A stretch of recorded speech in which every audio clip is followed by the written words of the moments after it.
Hello, my name's Stuart, and tonight I'm going to be reading you a story called The Velveteen Rabbit by Margery Williams. Before I begin, wherever you are, on a chair, on your bed, I want you to relax, close your eyes, and listen to the sound of my voice. There was once a Velveteen Rabbit, and in the beginning he was really splendid. He was fat and bunchy, as a rabbit should be. His coat was spotted brown and white, he had real thread whiskers, and his ears were lined with pink sateen. On Christmas morning, when he sat wedged in the top of the boy's stocking, with a sprig of holly between his paws, the effect was charming. There were other things in the stocking, nuts and oranges and a toy engine and chocolate almonds and a clockwork mouse, but the rabbit was quite the best of all. For at least 2 hours, the boy loved him, and then aunts and uncles came to dinner, and there was a great rustling of tissue paper and unwrapping of parcels, and in the excitement of looking at all the new presents, the Velveteen Rabbit was forgotten. For a long time he lived in the toy cupboard, or on the nursery floor, and no one thought very much about him. He was naturally shy, and being only made of velveteen, some of the more expensive toys quite snubbed him. The mechanical toys were very superior, and looked down upon everyone else. They were full of modern ideas, and pretended they were real. The model boat, who had lived through 2 seasons and lost most of his paint, caught the tone from them, and never missed an opportunity of referring to his rigging in technical terms. The rabbit could not claim to be a model of anything, for he didn't know that real rabbits existed. He thought they were all stuffed with sawdust like himself, and he understood that sawdust was quite out of date and should never be mentioned in modern circles. Even Timothy, the jointed wooden lion who was made by the disabled soldiers and should have had broader views, put on airs and pretended he was connected with government. Between them all, the poor little rabbit was made to feel himself very insignificant and commonplace, and the only person who was kind to him at all was the Skin Horse. The Skin Horse had lived longer in the nursery than any of the others. He was so old that his brown coat was bald in patches and showed the seams underneath, and most of the hairs in his tail had been pulled out to string bead necklaces. He was wise, for he had seen a long succession of mechanical toys arrive to boast and swagger, and by and by break their mainsprings and pass away. And he knew that they were only toys, and would never turn into anything else, for nursery magic is very strange and wonderful, and only those playthings that are old and wise and experienced, like the Skin Horse, understand all about it. "What is real?" asked the rabbit one day, when they were lying side by side near the nursery fender before Nana came to tidy the room. "Does it mean having things that buzz inside you and a stick-out handle?" "Real isn't how you're made," said the Skin Horse. "It's a thing that happens to you. When a child loves you for a long, long time, not just to play with, but really loves you, then you become real." "Does it hurt?" asked the rabbit. "Sometimes," said the Skin Horse, for he was always truthful. "When you are real, you don't mind being hurt." "Does it happen all at once, like being wound up?" he asked, "or bit by bit?" "It doesn't happen all at once," said the Skin Horse. "You become. It takes a long time. That's why it doesn't often happen to people who break easily, or have sharp edges, or who have to be carefully kept. Generally, by the time you are real, most of your hair has been loved off, and your eyes drop out, and you get loose in the joints and very shabby. But these things don't matter at all, because once you are real, you can't be ugly, except to people who don't understand." "I suppose you are real," said the rabbit, and then he wished he had not said it, for he thought the skin horse might be sensitive, but the skin horse only smiled. "The boy's uncle made me real," he said. "That was a great many years ago, but once you are real, you can't become unreal again. It lasts for always." The rabbit sighed. He thought it would be a long time before this magic called real happened to him.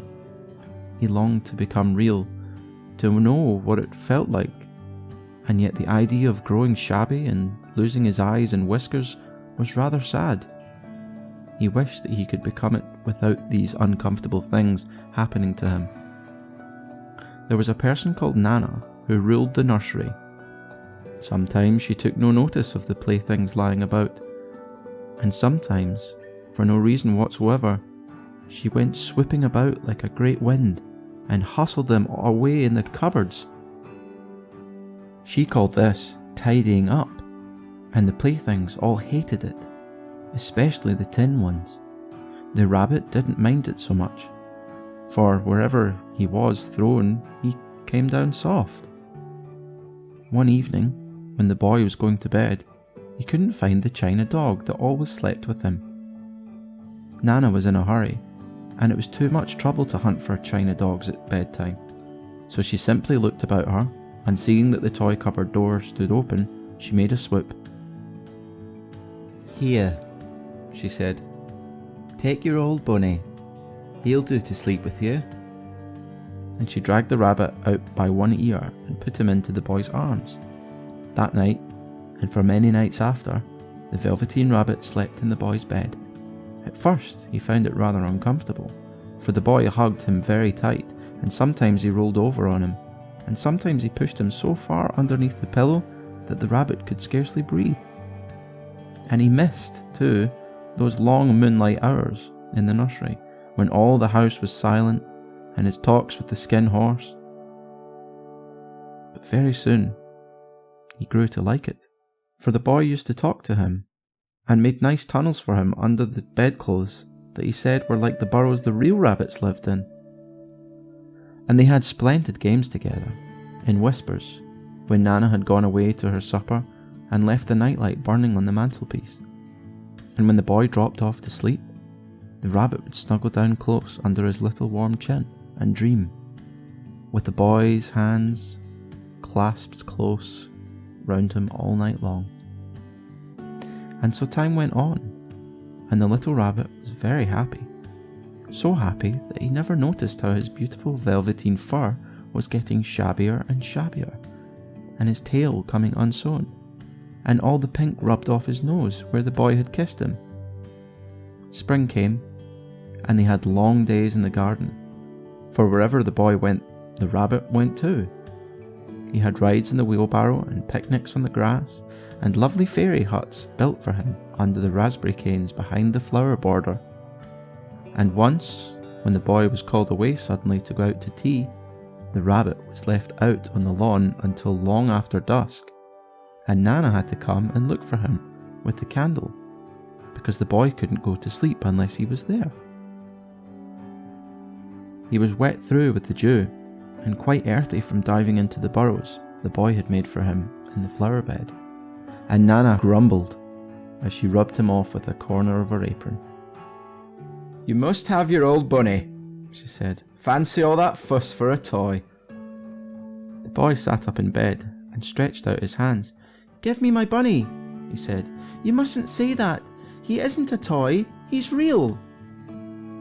When the little rabbit heard that he was happy, for he knew that what the skin horse had said was true at last, the nursery magic had happened to him, and he was a toy no longer. He was real. The boy himself had said it. That night he was almost too happy to sleep, and so much love stirred in his little sawdust heart that it almost burst.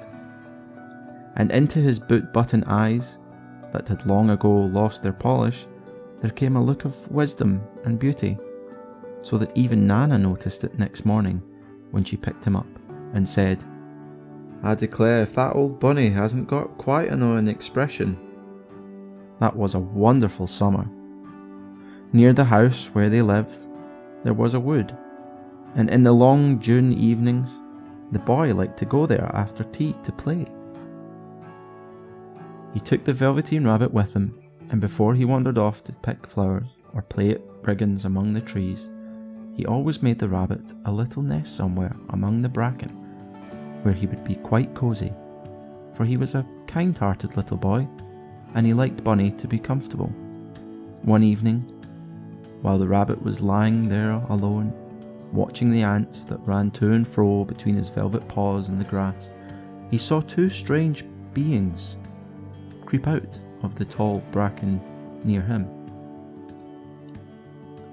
They were rabbits like himself, but quite furry and brand new. They must have been very well made, for their seams didn't show at all, and they changed shape in a queer way when they moved. One minute they were long and thin, and the next minute fat and bunchy, instead of always staying the same like he did. Their feet padded softly on the ground, and they crept quite close to him, twitching their noses, while the rabbit stared hard to see which side the clockwork stuck out, for he knew that people who jump generally have something to wind them up. But he couldn't see it. They were evidently a new kind of rabbit altogether. They stared at him, and the little rabbit stared back, and all the time their noses twitched. "Why don't you get up and play with us?" one of them asked. "I don't feel like it," said the rabbit, for he didn't want to explain that he had no clockwork. "Oh," said the furry rabbit, "it's as easy as anything."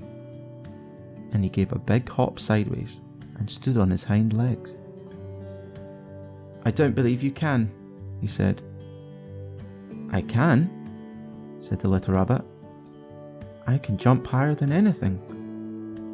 He meant when the boy threw him, of course. But he didn't want to say so. "Can you hop on your hind legs?" asked the furry rabbit. That was a dreadful question, for the Velveteen Rabbit had no hind legs at all. The back of him was made all in one piece, like a pincushion. He sat still in the bracken and hoped that the other rabbits wouldn't notice. "I don't want to," he said again, but the wild rabbits have very sharp eyes, and this one stretched out his neck and looked. "He hasn't got any hind legs," he called out. "Fancy a rabbit without any hind legs." And he began to laugh. "I have," cried the little rabbit. "I have got hind legs. I'm sitting on them." "Then stretch them out and show me, like this," said the wild rabbit, and he began to whirl round and dance till the little rabbit got quite dizzy. "I don't like dancing," he said. "I'd rather sit still." But all the while he was longing to dance, for a funny new tickly feeling ran through him, and he felt he would give anything in the world to be able to jump about like these rabbits did. The strange rabbit stopped dancing and came quite close. He came so close this time that his long whiskers brushed the Velveteen Rabbit's ear, and then he wrinkled his nose suddenly and flattened his ears and jumped backwards. "He doesn't smell right," he exclaimed. "He isn't a rabbit at all. He isn't real." "I am real," said the little rabbit. "I am real. The boy said so." And he nearly began to cry. Just then there was a sound of footsteps, and the boy ran past near them, and with a stamp of feet and a flash of white tails, the two strange rabbits disappeared. "Come back and play with me," called the little rabbit. "Oh, do come back. I know I'm real." But there was no answer. Only the little ants ran to and fro, and the bracken swayed gently where the two strangers had passed. The Velveteen Rabbit was all alone. "Oh dear," he thought. "Why did they run away like that? Why couldn't they stop and talk to me? For a long time he lay very still, watching the bracken and hoping that they would come back. But they never returned, and presently the sun sank lower and the little white moths fluttered out, and the boy came and carried him home. Weeks passed, and the little rabbit grew very old and shabby, but the boy loved him just as much. He loved him so hard that he loved all his whiskers off, and the pink lining to his ears turned grey, and his brown spots faded. He even began to lose his shape, and he scarcely looked like a rabbit anymore, except to the boy. To him, he was always beautiful, and that was all that the little rabbit cared about. He didn't mind how he looked to other people, because the nursery magic had made him real. And when you're real, shabbiness does not matter. And then, one day, the boy was ill. His face grew very flushed, and he talked in his sleep, and his little body was so hot that it burned the rabbit when he held him close. Strange people came and went in the nursery, and a light burned all night, and through it all the little Velveteen Rabbit lay there, hidden from sight under the bedclothes, and he never stirred, for he was afraid that if they found him, someone might take him away, and he knew that the boy needed him. It was a long, weary time, for the boy was too ill to play, and the little rabbit found it rather dull with nothing to do all day long. But he snuggled down patiently, and looked forward to the time when the boy should be well again. And they would go out in the garden amongst the flowers and the butterflies, and play splendid games in the raspberry thicket like they used to. All sorts of delightful things he planned, and while the boy lay half asleep, he crept up close to the pillow and whispered them in his ear. And presently the fever turned, and the boy got better. He was able to sit up in bed and look at picture books while the little rabbit cuddled close at his side. And one day they let him get up and dress. It was a bright sunny morning, and the windows stood wide open. They had carried the boy out onto the balcony, wrapped in a shawl, and the little rabbit lay tangled up among the bedclothes, thinking. The boy was going to the seaside tomorrow. Everything was arranged, and now it only remained to carry out the doctor's orders. They talked about it all, while the little rabbit lay under the bedclothes, with just his head peeping out, and listened. The room was to be disinfected, and all the books and toys that the boy had played with in bed must be burnt. Hurrah, thought the little boy, tomorrow we shall go to the seaside. For the boy had often talked of the seaside, and he wanted very much to see the big waves coming in, and the tiny crabs, and the sand castles. Just then, Nana caught sight of him. How about this old bunny? She asked. That, said the doctor, why, it's a mass of scarlet fever germs. Burn it at once. What? Nonsense. Get him a new one. He mustn't have that anymore. And so the little rabbit was put into a sack with the old picture books and a lot of rubbish, and carried out to the end of the garden behind the fowl house. That was a fine place to make a bonfire, only the gardener was too busy just then to attend to it. He had the potatoes to dig and the green peas to gather, but next morning he promised to come quite early and burn the whole lot. That night the boy slept in a different bedroom, and he had a new bunny to sleep with him. It was a splendid bunny, all white plush with real glass eyes, but the boy was too excited to care very much about it. For tomorrow he was going to the seaside, and that in itself was such a wonderful thing that he could think of nothing else. And while the boy was asleep, dreaming of the seaside, the little rabbit lay among the old picture books in the corner behind the fowl house, and he felt very lonely. The sack had been left untied, and so by wriggling a bit he was able to get his head through the opening and look out. He was shivering a little, for he had always been used to sleeping in a proper bed, and by this time his coat had worn so thin and threadbare from hugging that it was no longer any protection to him. Nearby he could see the thicket of raspberry canes growing tall and close like a tropical jungle, in whose shadow he had played with the boy on bygone mornings. He thought of those long sunlit hours in the garden, how happy they were, and a great sadness came over him. He seemed to see them all pass before him, each more beautiful than the other, the fairy huts in the flower bed, the quiet evenings in the wood when he lay in the bracken and the little ants ran over his paws, the wonderful day when he first knew that he was real. He thought of the skin horse, so wise and gentle, and all that he had told him. Of what use was it to be loved and lose one's beauty and become real, if it all ended like this? And a tear, a real tear, trickled down his little shabby velvet nose and fell to the ground. And then a strange thing happened. For where the tear had fallen, a flower grew out of the ground, a mysterious flower, not at all like any that grew in the garden. It had slender green leaves the colour of emeralds, and in the centre of the leaves a blossom like a golden cup. It was so beautiful that the little rabbit forgot to cry, and just lay there watching it. And presently the blossom opened, and out of it there stepped a fairy. She was quite the loveliest fairy in the whole world. Her dress was of pearl and dewdrops, and there were flowers round her neck and in her hair, and her face was like the most perfect flower of all. And she came close to the little rabbit and gathered him up in her arms and kissed him on his velveteen nose that was all damp from crying. "Little rabbit," she said, "don't you know who I am?" The rabbit looked up at her, and it seemed to him that he had seen her face before, but he couldn't think where. "I am the nursery magic fairy," she said.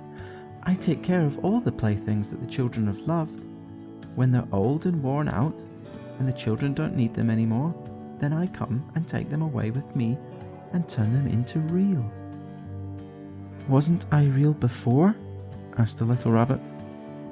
"You were real to the boy," the fairy said, "because he loved you. Now you shall be real to everyone." And she held the little rabbit close in her arms and flew with him into the wood.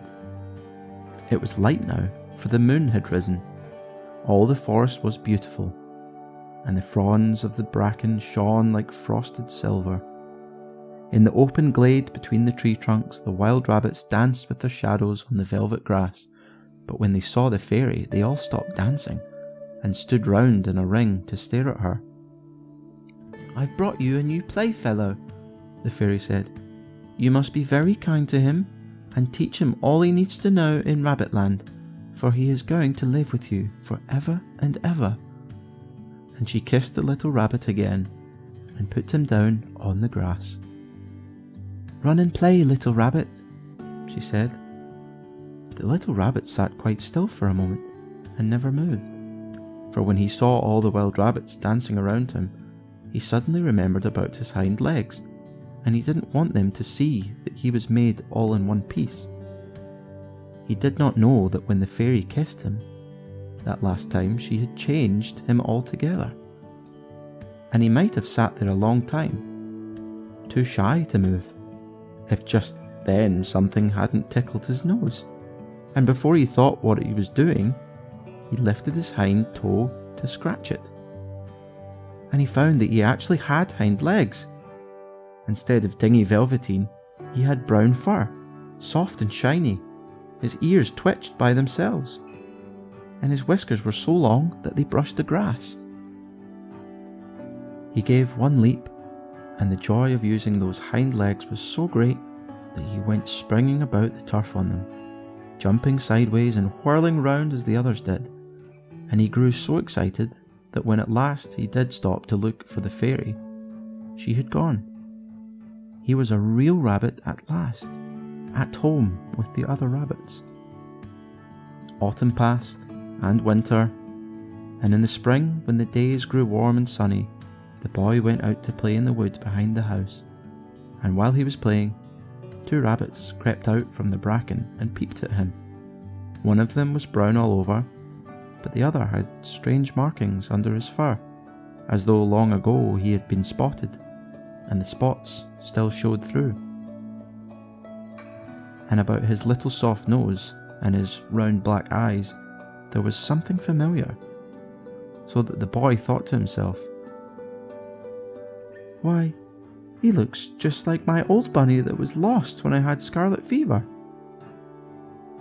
But he never knew that it really was his own bunny, come back to look at the child who had first helped him to be real.